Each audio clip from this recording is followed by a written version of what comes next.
Are you ready to mix some lovely art mediums? Today I'm blending markers, colored pencils, and pens to make a beautiful, vivid coloring of this canary. If you're new here, I'm Lisa Marie. Welcome to my art studio.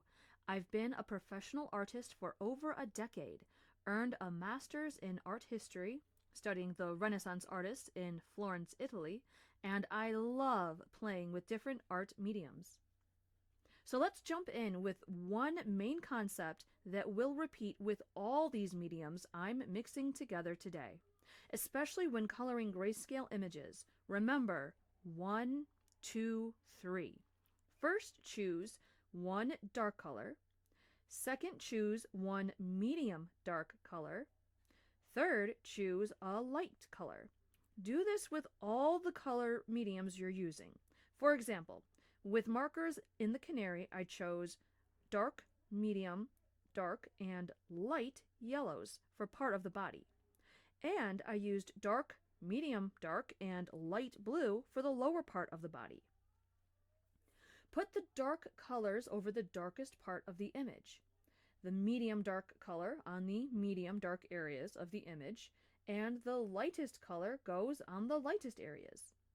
I repeat that with every subject on the page. The flowers are dark, medium dark, and light reds and purples. For anything narrow or small, I go down to dark and light hues, since there's not a lot of room for extra color. The blendable markers I use today are Ohuhu Markers. The colored pencils are Prismacolor, and the pens are Jelly Roll Gel Pens. I'll put direct links to all of these in the video description if you want to add them to your art studio. Also, I'll list the exact colors I'm using in the video description for you as well. After I'm done putting all the markers on the paper, next I'll add colored pencils. Prismacolor and Ohuhu markers blend well together, but I suggest you test them on scrap paper first if you're not sure how the hues will look together. With the pencils, remember to start your colors with 1, 2, 3, one dark, one medium, and one light of each hue you're using. You can always add more colors expanding on those first 3. By starting with 1, 2, 3 method, you quickly create a sense of depth and make your image look three-dimensional. It emphasizes shadows and highlights naturally. Always be aware of the lighting and where the shadows are because of the lighting. When using all these different mediums together, I like to use heavy or thicker paper. That way it doesn't tear or warp with all these layers of color. Today I'm using Ohuhu mixed media paper. Now, one side note is if you want to really push the highlights, you can let the white of the paper show through.